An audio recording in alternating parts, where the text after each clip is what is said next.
Gata, procura meu fone. Ou será que não precisa? A última vez a gente fez com fone ou sem fone? Não, você já tá. Eu sei.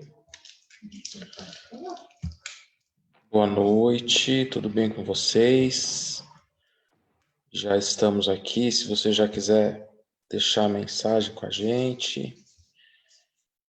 compartilhar com os colegas, com os amigos, quiser transmitir, né? Agora eu descobri que o Facebook você pode transmitir da sua página para outras pessoas. Fantástico. Isso não tinha na minha época. Hoje a gente vai fazer um pouquinho diferente, porque estou da minha casa. Então, vamos testar a transmissão daqui da minha casa para ver como é que vai ser. Ou então talvez a gente volte a fazer só na igreja, não sei. Mas a gente tinha que testar essa possibilidade. Vamos ver se o pessoal já está chegando.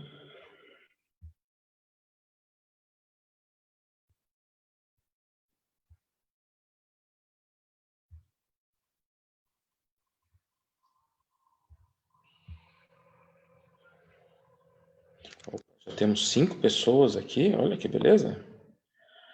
É isso aí, muito bem. Pena que a gente ainda não, eu não sei, mas eu não sei quem que está online ainda. Eu não consigo saber quem entrou. Mas, ó lá, o pessoal já tá. Eu tô vendo aqui no celular da minha esposa ali na frente. Temos 5 pessoas aqui, olha que beleza. É isso aí. E aí tá dando eco, não era para dar eco. Não, aí vai ficar ruim. Deixa eu ver aqui. Peraí. Deixa eu tirar aqui, que senão vai ficar ruim.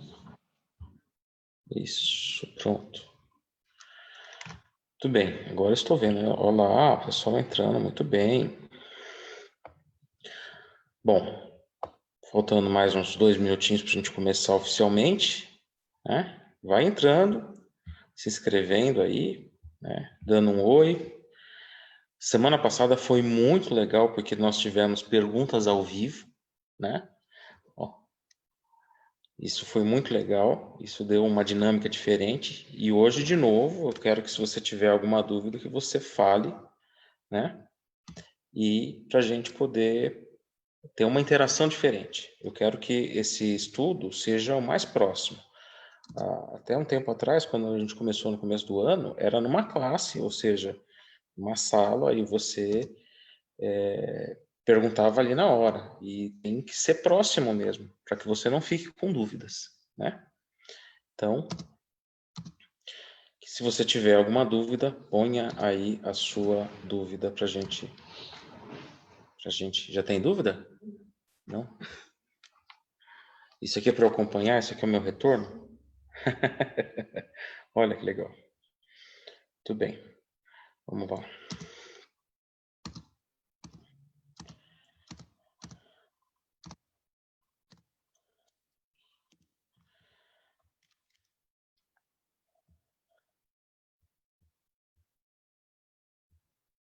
Acho que já podemos começar, então, já está no horário. Espero que todos que tenham que entrar já estejam entrando. Como costume, né? Uma breve recapitulação do que aconteceu semana passada. Semana passada, o nosso tema foi sobre a origem do mal, né? A origem do mal e como o mal chega à nossa Terra, né? Ao nosso planeta. Porque nós vimos na própria Bíblia que o mal começa no próprio céu, né? Com um ser chamado Lúcifer, né? E ele depois ele acaba tentando a humanidade, Adão e Eva, e eles caíram então. E hoje nós vamos ver sobre qual é a resposta de Deus em relação ao pecado. Mas antes de começarmos, claro, antes de qualquer coisa, sempre, antes de abrirmos a Bíblia, sempre temos que pedir a orientação de Deus para que o Espírito Santo ilumine a nossa mente e que a gente possa entender a vontade dele, na verdade, né? Não é Maurício, não sou eu, não é a vontade sempre de Deus. Vamos, se você puder, feche os seus olhos, vamos fazer uma oração. Querido Pai, nós queremos te agradecer porque o Senhor deixou a tua palavra em meio a tanta confusão, a tantas ideias erradas, a tua palavra é o nosso guia, o único guia verdadeiro onde nós podemos confiar e sabemos que nele nós temos as respostas e o caminho a seguir também. Nós vamos abrir agora a tua palavra para estudá-la mais uma vez. Pedimos que o Senhor esteja com todas as pessoas que estão assistindo, para que elas possam ouvir a tua voz e que compreender a mensagem de hoje. E que não só esta compreensão seja algo intelectual, mas que toque no nosso coração também. Te pedimos em nome de Jesus. Amém. Muito bem. Então, vamos lá.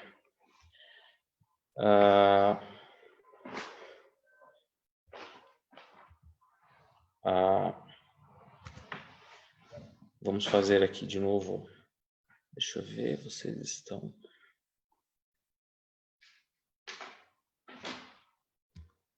Essa tela.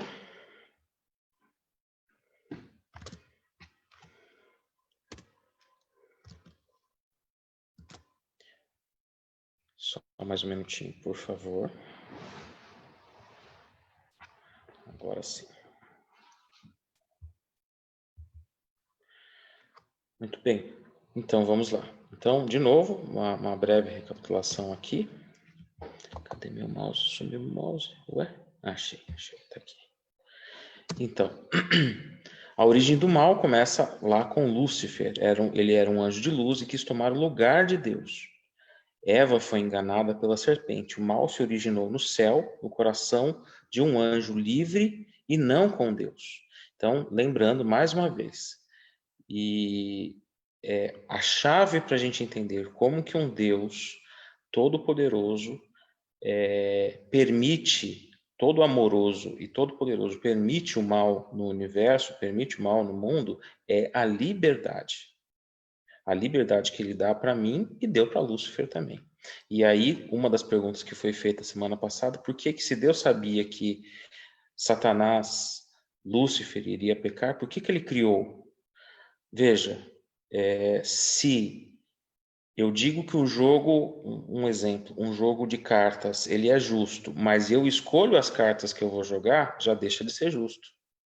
Então, quando Deus disse que seria liberdade mesmo, ele foi até as últimas consequências, ele realmente deu liberdade para todo mundo, né? Então, a liberdade que nós temos de aceitá-lo também ou não, né? Lúcifer disse não para Deus, tinha liberdade para isso e disse não para Deus. Então, a chave é a liberdade, ok? Lúcifer cometeu iniquidade, que é a desobediência à lei de Deus. Ele enganou os anjos e tem enganado muito através de sinais e prodígios. Hoje, um texto bastante importante que nós estudamos semana passada é que ele tem uma ira especial contra os que guardam os mandamentos de Deus. E aí a pergunta que eu fiz para você, de que lado você quer ficar? Do lado de Satanás ou contra Satanás, que é se posicionando desse fato, dessa forma, em atos, guardando os mandamentos de Deus. Muito bem.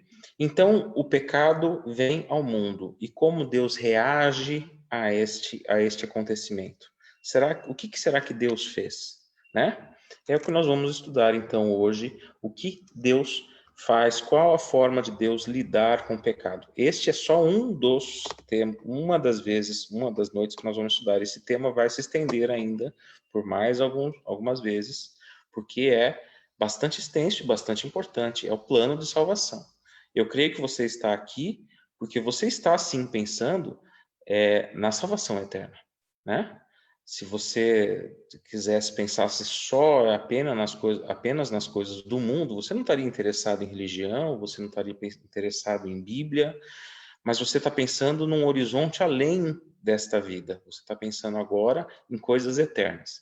Parabéns pela sua decisão. Então, hoje nós vamos ver, e esse vai ser vários estudos, nós vamos estudar sobre isso, o plano de salvação. Plano de salvação para nós. Muito bem. Deus nos ama com amor eterno, né? E também por causa deste amor, né? que ele preparou então este plano para resgatar a humanidade, né? Ele se dispôs a vir ao mundo, a passar pela agonia da cruz, a fim de resgatar. Ele não precisava. Eu fico, às vezes, imaginando, Deus, ele é tão poderoso que ele poderia ter dado um restart no universo, sabe? Um piscar de olhos, o universo deixaria de existir e começaria tudo de novo e ninguém saberia. Mas ele é tão honesto e tão incrível, né? Com todo mundo, com consigo mesmo, na verdade, porque não teria nem testemunha. Ele não quis fazer isso. Ele se dispôs a sofrer para nos salvar. Isso é incrível, né?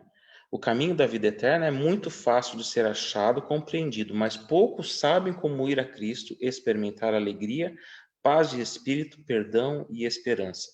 E aqui é um ponto importante. Nós estamos falando sim de coisas eternas, sim de um horizonte lá na frente. Porém, a experiência de ter um relacionamento com Cristo vai te trazer alegria e paz hoje. Você está precisando de paz? Você está precisando de esperança? Você está precisando de alegria? Porque as coisas do mundo, elas não trazem isso, elas não satisfazem realmente a alma. Mas Cristo pode satisfazer a sua alma.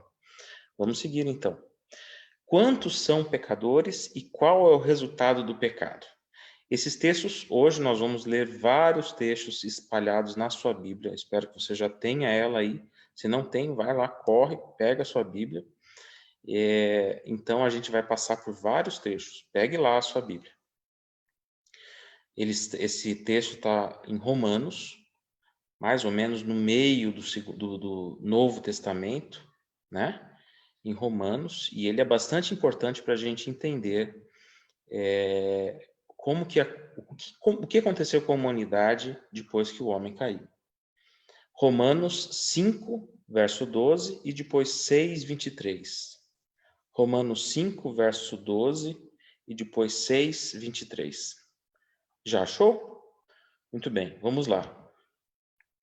Portanto, assim como por um só homem entrou o pecado no mundo e pelo pecado a morte, assim também a morte passou a todos os homens, porque todos pecaram. Eu não sei como é uma coisa, a própria ideia de pecado original, assim, talvez eu não esteja usando os termos corretos, mas a partir do momento que Adão e Eva pecam, eles transmitem para a sua geração uma tendência ao pecado, um coração corrompido, Então, isto a Bíblia descreve como todos pecaram, esta tendência ao pecado, certo? E o salário do pecado, Romanos 6, 23, o salário do pecado é a morte, mas o dom gratuito de Deus é a vida eterna em Cristo Jesus, nosso Senhor. Então, a humanidade, neste momento, a partir do momento que Adão e Eva pecam, ela não tem mais salvação. Não tem mais por ela mesma. Por ela mesma, não tem mais o que fazer. A única solução é a morte. É o fim de tudo, né? Mas, aqui em próprio Romanos 6, 23, o dom gratuito de Deus, o presente de Deus para nós é a vida eterna através do sacrifício que Jesus fez por nós na cruz. Muito bem. Quantos são os pecadores e qual o resultado do pecado? A morte passou a todos os homens, porquanto todos pecaram. O salário do pecado é a morte. Qual a reação Deus manifestou diante da entrada do pecado? Aqui a gente vê, seguindo a cena da queda do homem, como que foi a reação de Deus?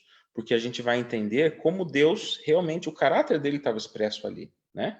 Então, ali em Gênesis 3, lá no comecinho da sua Bíblia, volte lá, terceiro capítulo da sua Bíblia, Gênesis 3. Assim que a gente tem aquele diálogo entre Eva e a serpente, Deus entra em cena. Gênesis 3, versos 8 a 10. Quando ouviram a voz do Senhor, Deus, que andava no jardim pela viração do dia, Esconderam-se da presença do Senhor Deus, o homem e sua mulher, porque por entre as árvores do jardim. E chamou o Senhor Deus ao homem e lhe perguntou: onde estás? E ele respondeu: ouvi a tua voz no jardim, e porque estava nu, tive medo e me escondi. Então, Deus podia ali, ó, Adão e Eva, vocês escolheram, tchau para vocês, ó. Eu avisei, vocês que escolheram, agora já era. Mas não, ele podia ter abandonado a humanidade, né? Mas ele veio, ele procurou o homem. Ele foi atrás do homem, porque é um pai procurando o seu filho, porque ele ama o seu filho. Então ele abandonou o homem? Não. Ele não se importou? Não, muito pelo contrário, ele procura o homem. Ele procura, a atitude de buscar a nós, seres humanos, buscar as pessoas que estão perdidas, né? É uma atitude de Deus, ele que busca o pecador. É ele que busca o pecador. Qual a condição da natureza humana após o pecado? Gênesis 6, capítulo 6, verso 5. Vários trechos aqui. Gênesis 6, 5, Salmo 51, 5, Jeremias 13, 23, Mateus 15, 19. Muitos trechos, mas a gente vai ler um a um e são bem interessantes. Vamos lá. Qual que foi a mentira que Satanás coloca no diálogo com Eva? Olha, vocês vão conhecer o mal. Vocês já conhecem bem, mas vocês vão conhecer o outro lado, que é o mal também. E ele vende isso como se conhecer o mal fosse algo bom para Eva, né? E tanto que aguça a curiosidade de Eva ali, né? Como se isso fosse bom. Vamos ver se é bom mesmo? Olha só, pouco tempo depois, viu o Senhor que a maldade do homem se havia multiplicado na terra e que era continuamente mal todo o desígnio do seu coração. Então, conhecer o mal não era bom, não. Na verdade, foi uma grande furada que todos nós entramos, né? Eu não posso culpá-la, porque se eu tivesse lá, talvez eu teria comido do fruto também, enfim, não sou melhor do que ela, né? Mas eu quero dizer que foi algo ruim para a natureza humana, para todos nós, conhecermos o mal, perdermos aquela inocência de só vermos o lado bom das coisas, né?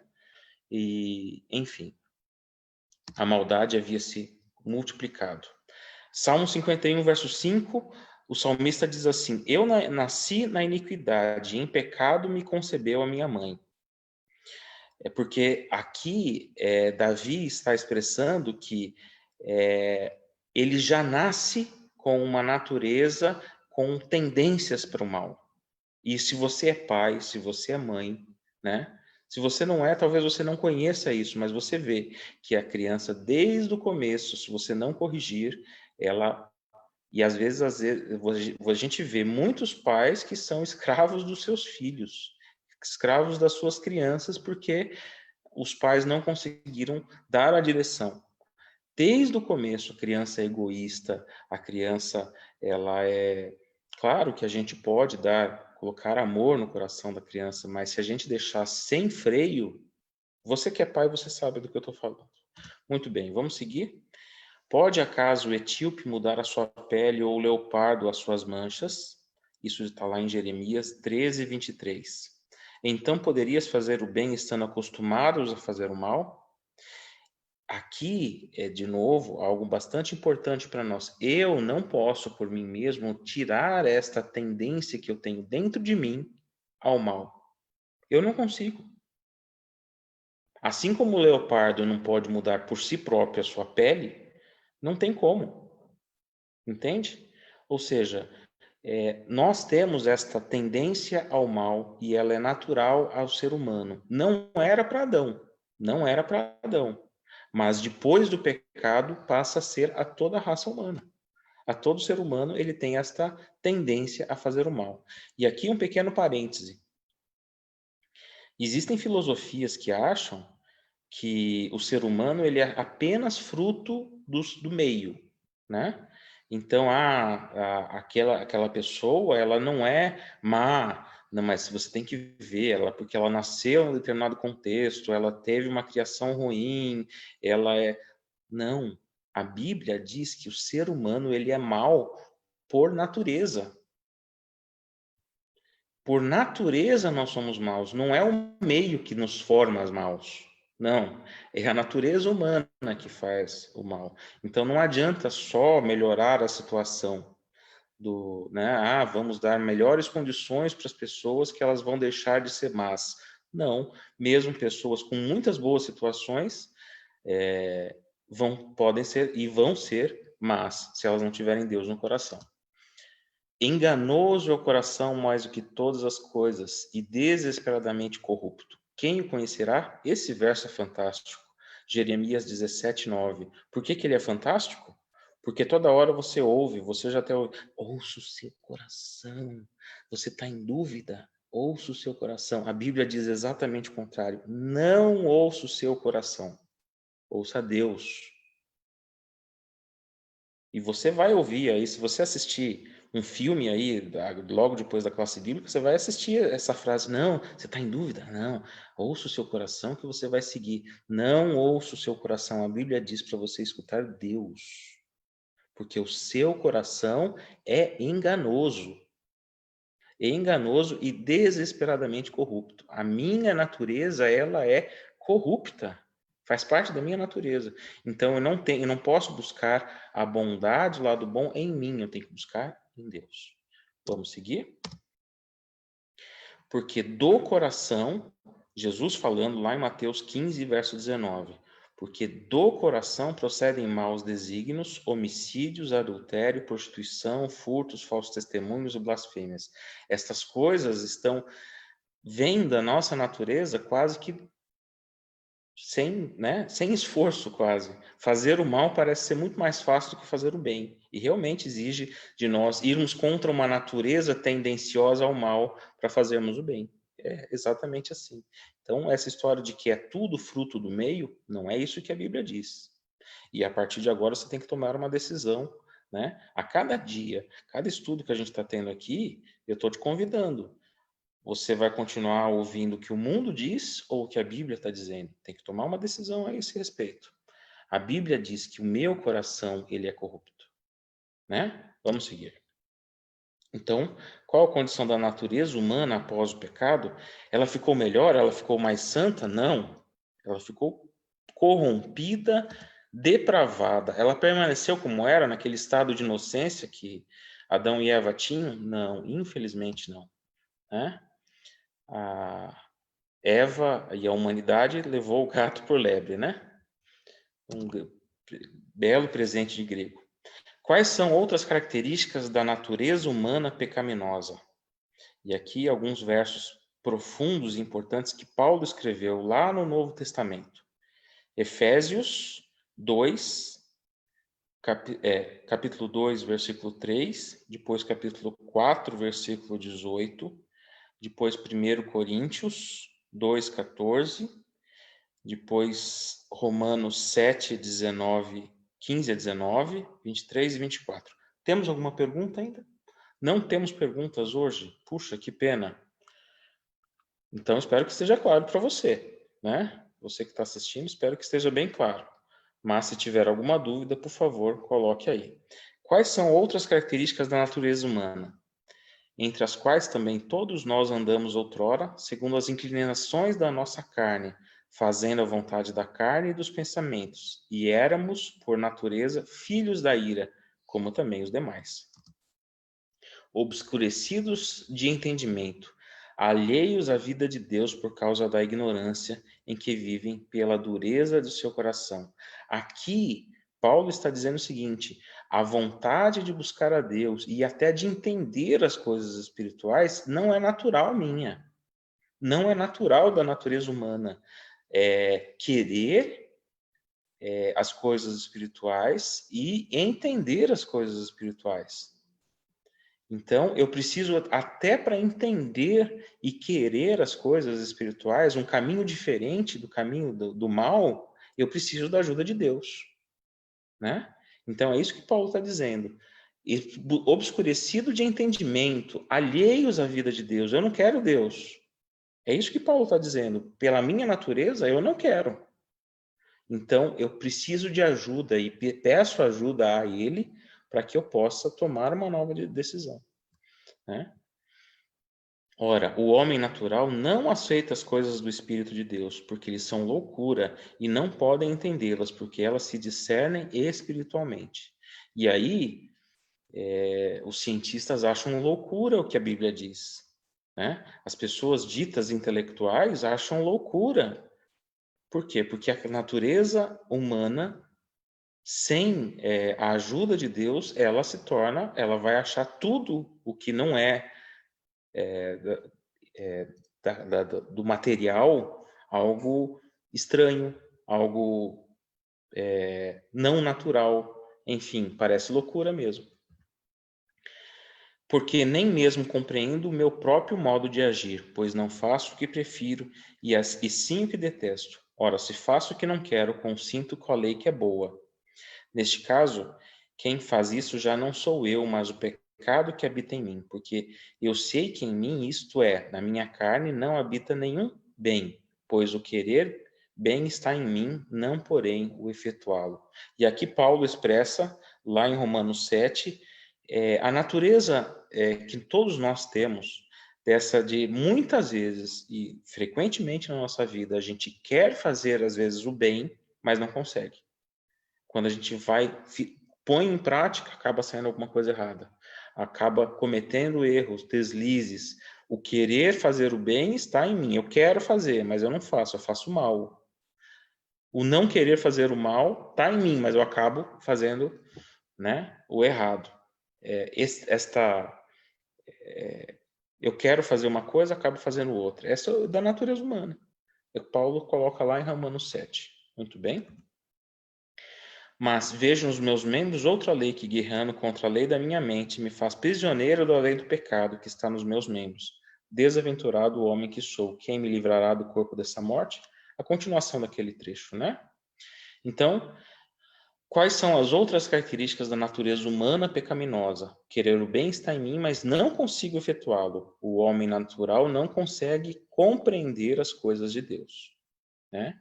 Então, nós precisamos tanto para compreender quanto para pôr em prática a ajuda de Deus. E aqui, um outro parêntese. Não existe um bem natural. Segundo a Bíblia, as pessoas não são naturalmente boas sem Deus. Sem Deus, tá? Em cada ato de aparente bondade, se a pessoa não está com alguma ligação com Deus, aquilo ali, no fundo, tem um pouquinho de egoísmo, tem um pouquinho de orgulho, né? Não existe nenhum ato meu sem a ajuda de Deus que seja genuinamente bom, genuinamente altruísta. Não existe isso. Isso é o que a Bíblia diz. Com Deus, aí sim, as pessoas podem ser generosas, as pessoas podem ser amorosas, mas sem Deus sempre existe um egoísmo, um orgulho por trás, um interesse por trás, né? Que plano Deus estabeleceu para nos salvar da morte eterna? Então, Deus estabelece, o homem cai e Deus estabelece um plano. E aqui talvez um dos versos mais importantes da sua Bíblia. Se não está anotado na sua Bíblia, anote ali. Muitos devem saber de cor, mas se você não está anotado, anote aí. João 3,16. Porque Deus amou o mundo de tal maneira que deu o seu Filho unigênito, para que todo aquele que nele crê não pereça, mas tenha vida eterna. Quando o homem se perde, Deus não deixa o homem sozinho, e ele se põe aqui, ele decide vir aqui sofrer como nenhum outro sofreu, né, para nos salvar. Isso é fantástico, porque ele poderia ter deixado, ou então, como eu falei, ter dado um restart no universo, né? Ninguém saberia, mas ele não, ele resolve resgatar, dá muito mais trabalho resgatar, e ele resolve, porque é um amor incondicional, incompreensível, né, o amor de Deus. Então, que plano Deus estabeleceu para nos salvar da vida eterna? Dar ao seu filho o plano da salvação. Seu filho vir aqui, viver aqui na terra e morrer por nós. Deus estabeleceu um plano mediante o qual o seu filho daria vida em lugar do pecador. Desta forma, todo que o aceita como Salvador é perdoado e recebe promessa de vida eterna. Cristo morreu pelos nossos pecados, segundo as Escrituras. Então, este é o plano da salvação. Jesus morrendo pelos nossos pecados. Mais alguma dúvida? Não? Vamos seguir então? Muito bem.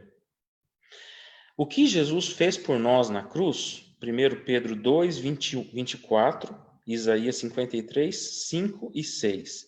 Um lá no finalzinho da sua Bíblia e o outro mais ou menos um pouquinho depois do meio.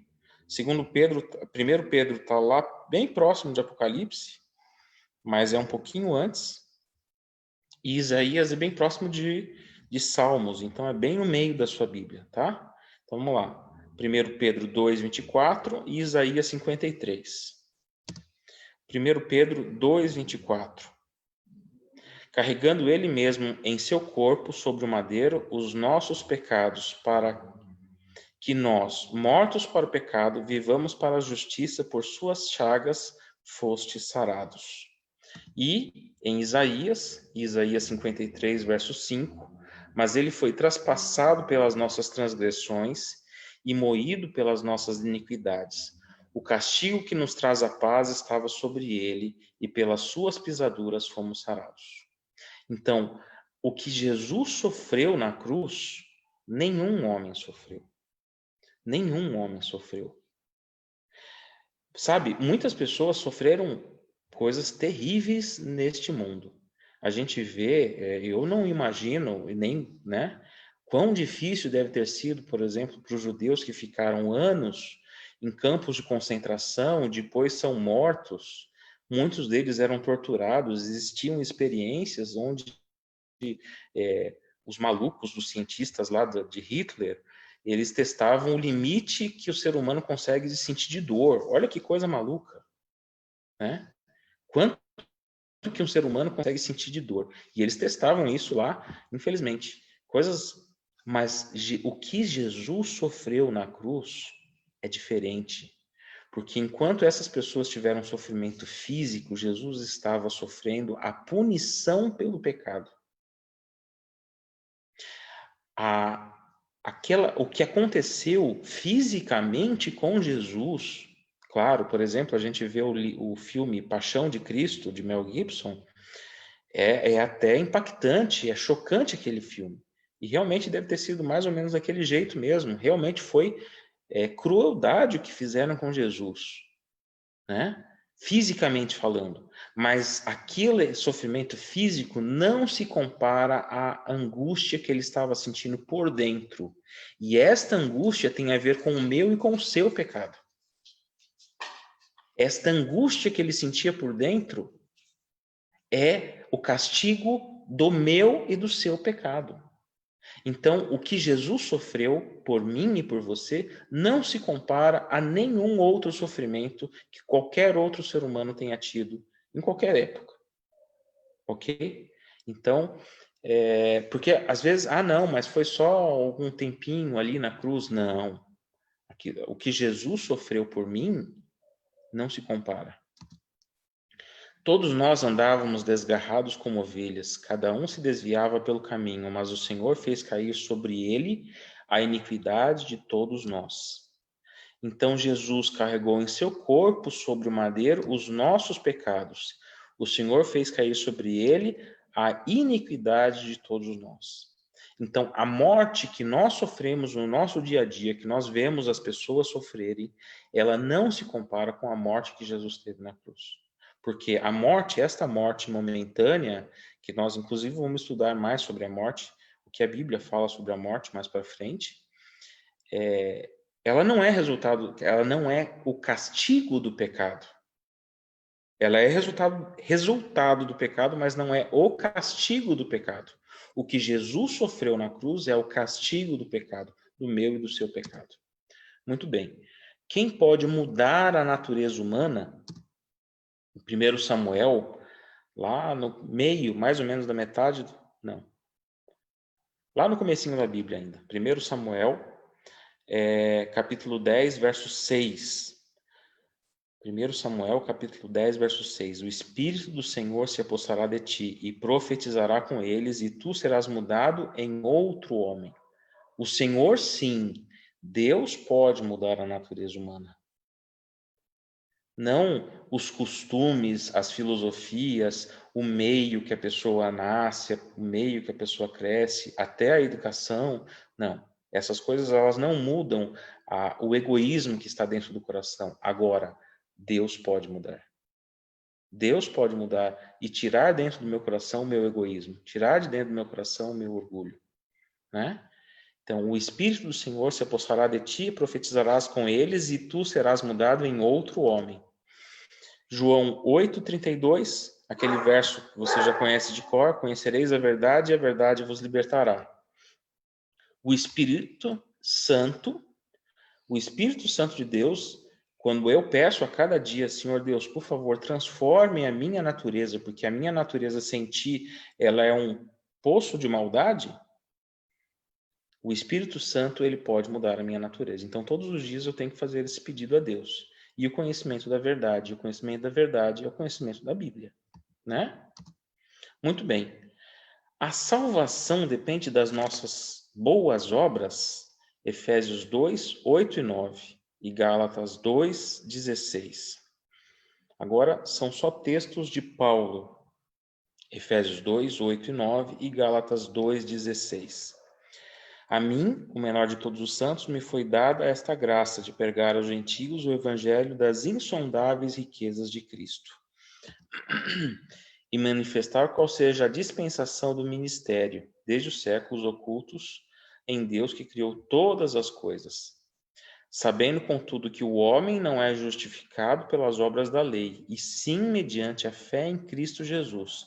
Também temos crido em Cristo Jesus para que fôssemos justificados pela fé em Cristo, e não por obras da lei, pois por obras da lei ninguém será justificado.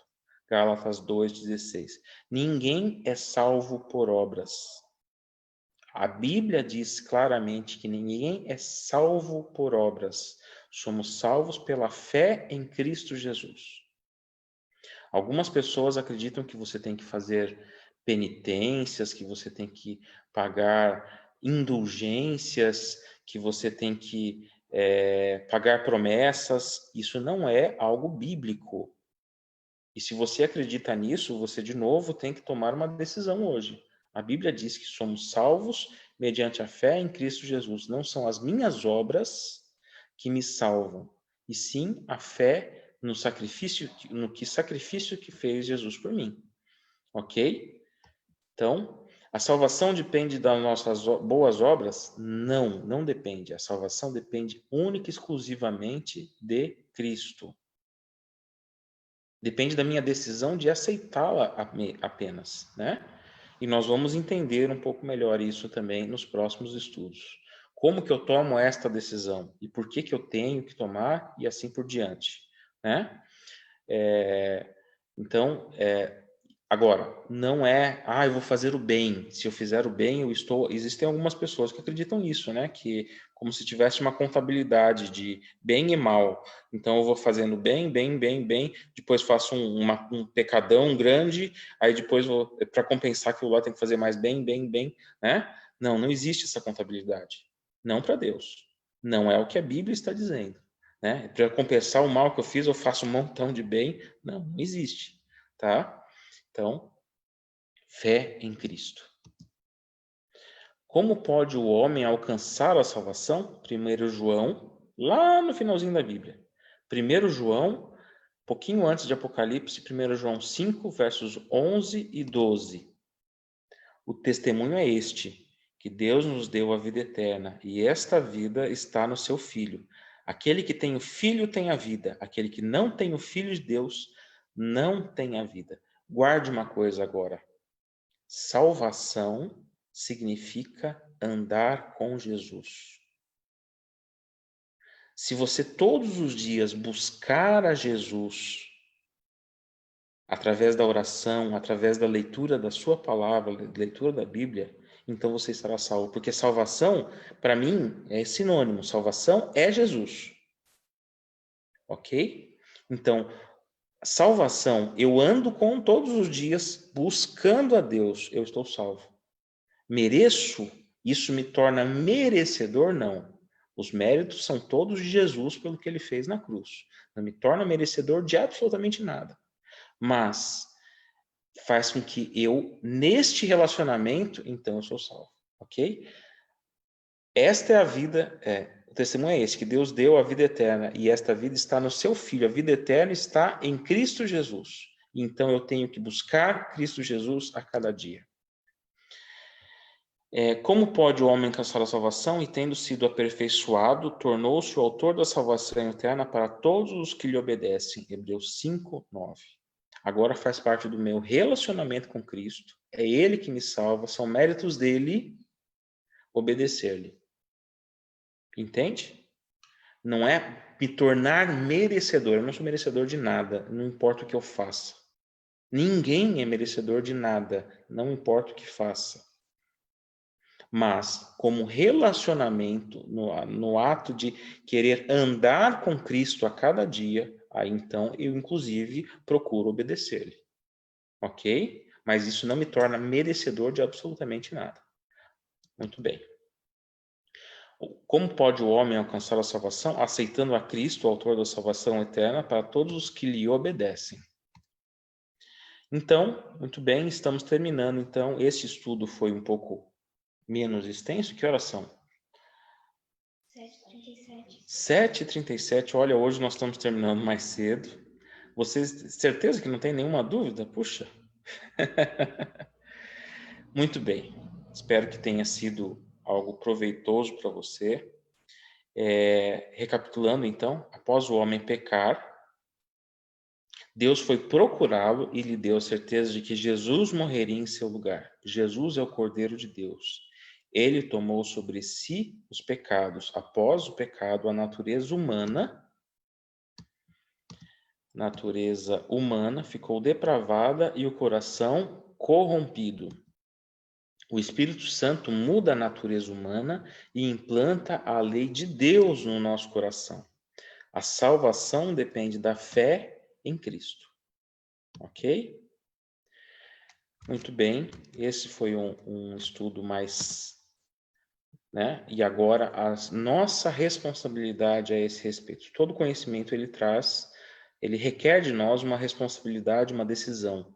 Eu creio no plano que Deus fez, porque existem outros planos que estão sendo ditos aí, né? O plano, por exemplo, que você tem que pagar penitência, que você tem que fazer boas obras para ser merecedor de alguma coisa, né? Ou então que você não precisa fazer absolutamente nada, esquece Deus porque você é bom por natureza, né? A salvação está dentro de você. Existem várias mentiras aí passadas por aí, mas o que a Bíblia diz é isso aqui que a gente mostrou.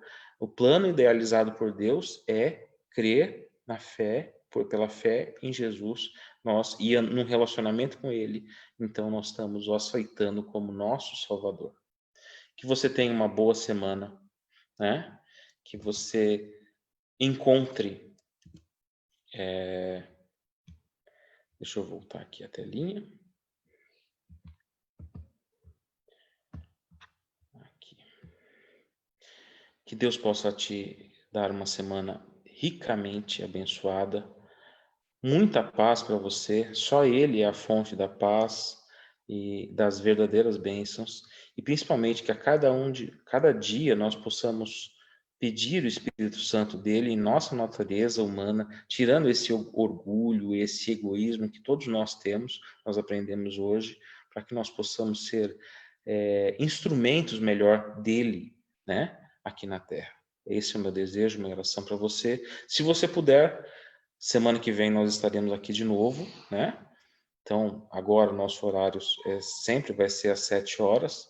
Mas se você puder continuar agora acompanhando o culto, daqui a pouquinho, nesta mesma página aqui no Facebook, começa o culto da nossa igreja às 8 horas. Você é nosso convidado. Mas te aguardo semana que vem aqui de novo, ok? Um abração e até mais.